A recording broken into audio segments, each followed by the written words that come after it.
Naam, uhali gani mtazamaji wetu popote pale ulipo, karibu katika habari kwa ufupi mchana wa leo. Jina langu ni Margaret Tana, atakayokuletea habari hizi. Tunaanza na habari za kitaifa. Jamhuri ya Muungano wa Tanzania na Burkina Faso zimedhamiria kuimarisha uhusiano katika sekta ya afya, hususan katika huduma ya saratani. Hayo yamebainishwa kwenye taasisi ya saratani Ocean Road jijini Dar es Salaam, wakati taasisi hiyo ikipokea ugeni kutoka nchini Burkina Faso ukiongozwa na Daktari Idrissa Traore ambaye ni mratibu wa kitaifa wa mpango wa afya wa Rais wa Burkina Faso. Ziara hii ni jitihada na maono ya Daktari Jakaya Kikwete, rais mstaafu wa awamu ya 4, wakati yeye na ujumbe wake wa kidiplomasia walipozuru Burkina Faso hivi karibuni.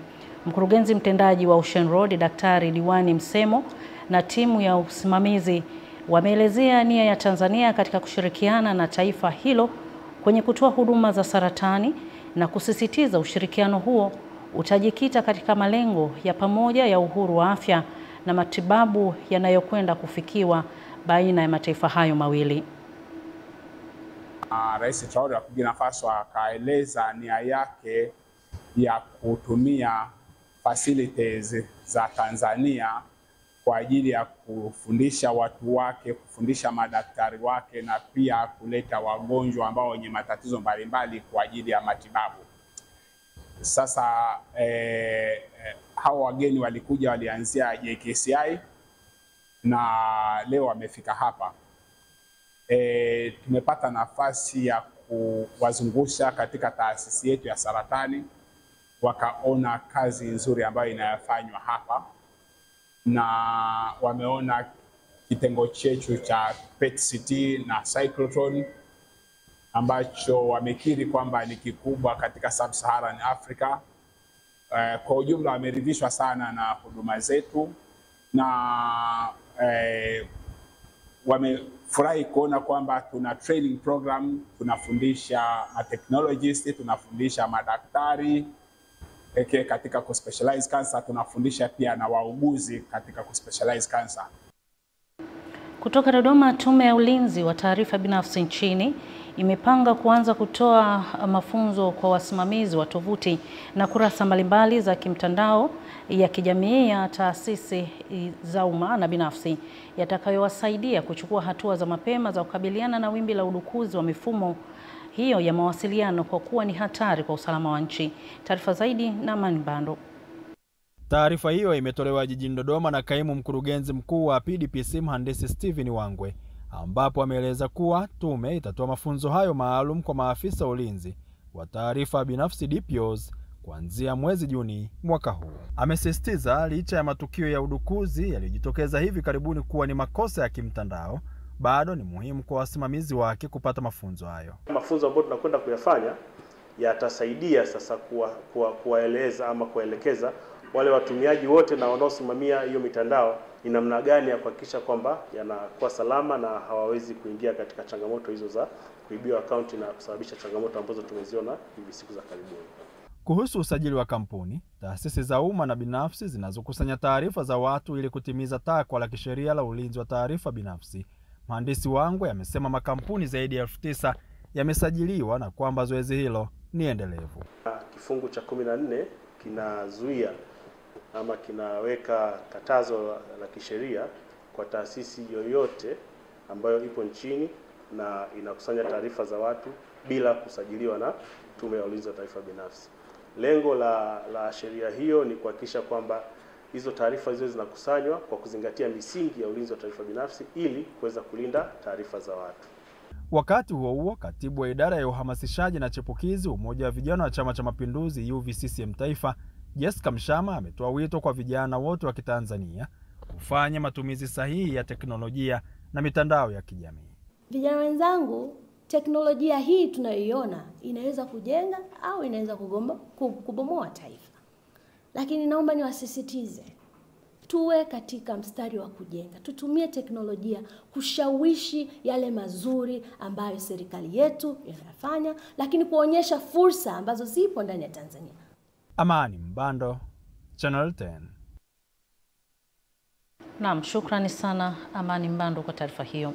Serikali ya mkoa wa Njombe imewataka wawekezaji katika sekta ya misitu kutoka kwenye halmashauri za mkoa huo wanaosafirisha bidhaa ya venia kwenda nje ya nchi kuhakikisha wanasimamia usalama wa wafanyakazi wao mahala pa kazi, kufuata sheria za nchi ikiwemo kulipa kodi stahiki na kuchangia katika uhifadhi wa mazingira kwa kupanda miti kwa kasi zaidi.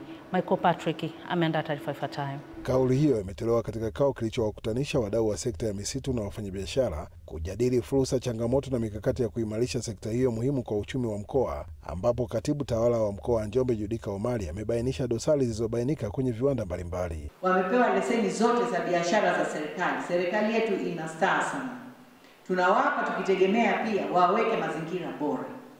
Lakini ushirikiano umekuwa ni mdogo, kwa hiyo mazingira ya kazi hayapo vizuri kiafya, lakini kiutendaji, lakini usalama mahala pa kazi ni mdogo.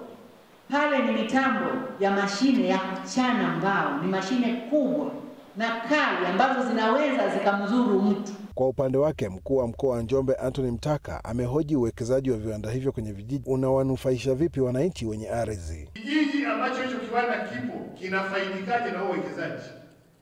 Tanzania leo tuna sheria ya CSR. Hawa watu wana mchango gani hapo kwenye kijiji, wanarejesha nini kwenye ile jamii? Ni kweli ukienda pale kwenye viwanda vile na sijui unaweza kuingia vipi, lazima uwe na campus ndio uweze kuingia pale. Hadi hapa na kasoro moja pili. Wakiwa pale ofisini wanaweza kusema tutaajiri mkalimani, tutaajiri afisa rasilimali watu, tutaajiri wasibu, lakini unaweza kukuta mkalimani huyo anafanya kazi za wasibu, huyo anafanya kazi za HR. Kwa upande wake, meneja wa mamlaka ya mapato Tanzania TRA mkoa wa Njombe Specialized Oule amewataka wawekezaji wanaokodisha ardhi kufuata taratibu za ulipaji wa kodi. Wakikiuka kufuata hizi sheria na taratibu za kodi. Mfano hapa tumesikia kwamba afisa ardhi akisema wengi wamekodisha. Kwa hiyo tunahitaji pia ile kodi yetu ya withholding tax on rental. Ni Michael Patrick, Channel 10 Njombe. Naam, shukrani sana Michael Patrick kwa taarifa hiyo. Kule nyanda za juu kusini, idadi ya watalii wanaotembelea magofu ya kale Kilwa Kisiwani na Songo Mnara wilayani Kilwa mkoani Lindi imeongezeka kutoka 1500 mwaka 2020 na kufikia watalii 6000 mwaka 2025, hatua ambayo imechangia ongezeko la ukusanyaji mapato ya halmashauri kupitia sekta ya utalii. Ahmad Nadonde ametuandalia taarifa zaidi. Akizungumza baada ya mafunzo kwa waongoza watalii wilayani Kilwa, muhifadhi wa mambo ya kale katika magofu ya Kilwa Kisiwani na Songo Mnara, Messi Mbogela amesema kuongezeka kwa watalii kumetokana na utajiri wa historia ya hifadhi hiyo ya kimataifa inayoelezea maisha halisi ya mwanadamu aliyeanzisha himaya yake eneo hilo akitengeneza na kutumia dola yake miaka 1000 iliyopita. Watalii kwa mwaka walikuwa wanaingia 1500 mpaka 2000. Lakini leo hii watalii Kilwa kwa mwaka wanaingia mpaka 6000 na zaidi. Tunaendelea kuitangaza Kilwa kitaifa na kimataifa ili kuhakikisha tunawavutia watalii waweze kuja kwa wingi kuangalia uzuri wa mji wa Kilwa. Kaimu mkurugenzi wa halmashauri ya wilaya ya Kilwa Bushiri Mbwana amesema mafunzo hayo yataongeza fursa za ajira kwa vijana kupitia sekta ya utalii. Kwa idadi hii ambayo nimeiona leo kwamba tutakuwa na nguvu kazi kubwa sana, kwamba hata wangekuja watu zaidi hata 200 wakawa na uwezo wa kutengeneza vitu ambavyo watalii watavutiwa navyo, basi watakuwa wanauza vile vitu, kiuchumi watakuwa nakuwa. Eunice Ulomi, mratibu wa mafunzo hayo, amewashauri waongoza wa watalii kuanzisha huduma za makazi ya muda kwa ajili ya malazi badala ya kuacha watalii wakatafute mahala pengine. Huku Kilwa hakuna homestay, lakini watu wana nyumba zao nzuri tu. Wanapata watu wakuja kuwafundisha jinsi ya kuandika maandiko na wasajiliwe yani kisheria, wajulikane na wilaya. And we hope sincerely today's workshop will serve as a valuable opportunity for all of us. Mafunzo hayo ya siku 2 yameendeshwa kwa ushirikiano wa Chuo cha Taifa cha Utalii, Mamlaka ya Wanyamapori TAWA pamoja na Shirika la Maendeleo la Kimataifa la Korea KOICA. Ahmad Nandonde, Channel 10, Kilwa. Naam, shukrani sana Ahmad kwa taarifa hiyo. Mamlaka ya Bandari Tanzania TPA imesema ipo imara na ina uwezo wa kukabiliana na majanga, hususan majanga ya moto endapo yatatokea, baada ya kufanya zoezi la utayari na kufanikiwa kuzima moto uliozuka katika eneo lao la ndani dakika 15 tu. Mratibu wa zoezi hilo Musa Biboza amesema umefikia hatua ya kufanya jaribio hilo la utayari baada ya kuona matukio mbalimbali ya moto yanayotokea kwenye bandari za mataifa mengine duniani ambayo yanahusisha na mizigo hatarishi, jambo ambalo limesababisha wafanye zoezi hilo kupima uwezo wao.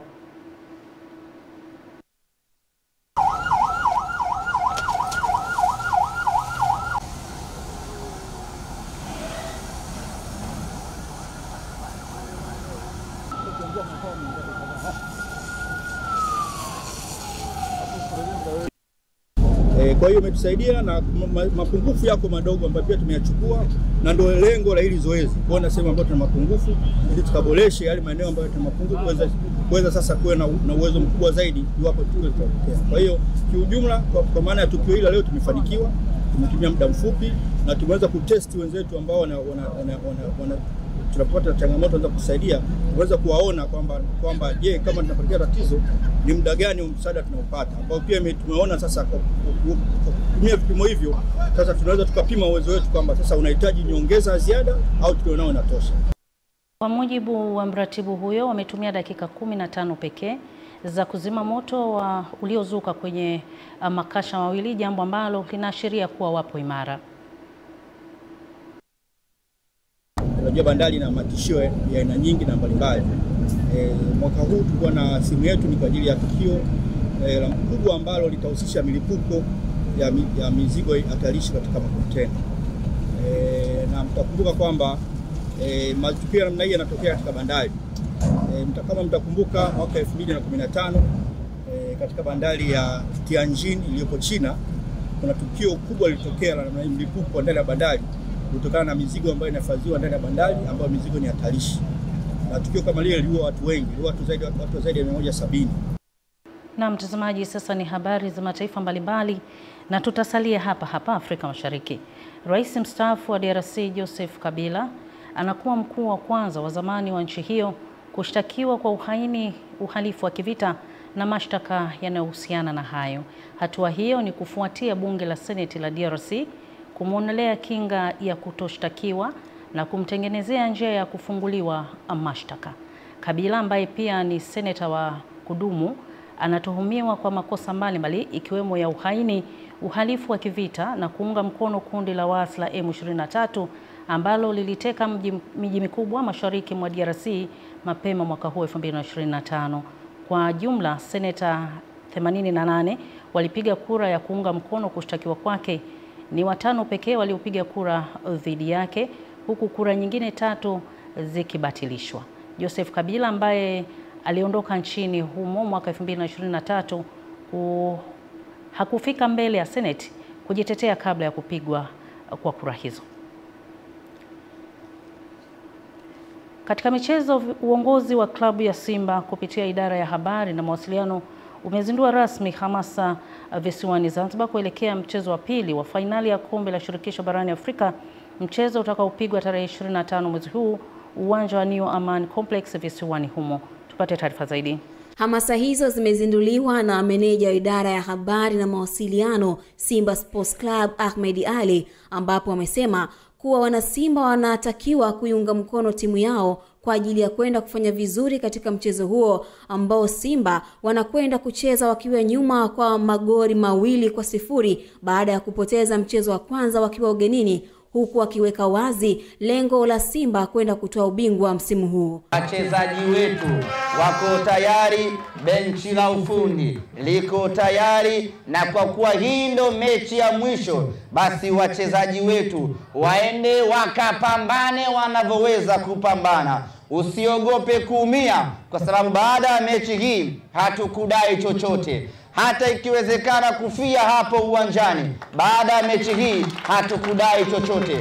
Wachezaji wetu waende wakapambane wanavyoweza kupambana, Simba tuchukue ubingwa. Wachezaji wetu watoe maarifa yao yote. Baada ya mechi hii hakuna mechi nyingine ya kimataifa. Katika hatua nyingine, Ahmed Ally ameweka wazi ratiba za kwenda kutoa misaada kwa watoto wenye mahitaji maalum sambamba na kufanya dua ya kumwombea hayati Abeid Amani Karume, huku akiwataka wanasimba kununua tiketi kwa wingi. Kwenda kutoa msaada kwenye vituo vya watoto yatima.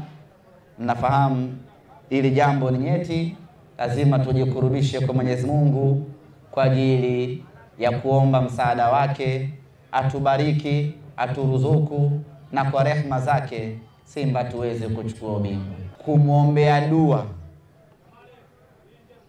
hayati Rais Mwinyi katika makazi yake ya milele maeneo ya Mwanga Pwani. Mmetuhujumu 93, mgeni akiwa Rais Mwinyi, kikombe kimeondoka. Jumapili hapa mgeni Rais Mwinyi, mtu na baba yake, alafu mtuhujumu, hamtoki. Hatukubali, lazima kikombe kibaki, lazima kikombe kibaki, hatukubali. Esther Mtebe, Channel 10 Michezo. Na mtazamaji, ilikuwa ni habari kwa ufupi mchana wa leo, na ulikuwa nami Margaret Tala. Tafadhali endelea kubaki nasi kwa vipindi vinavyoendelea kutoka hapa Channel 10, kilicho bora kabisa. Asante.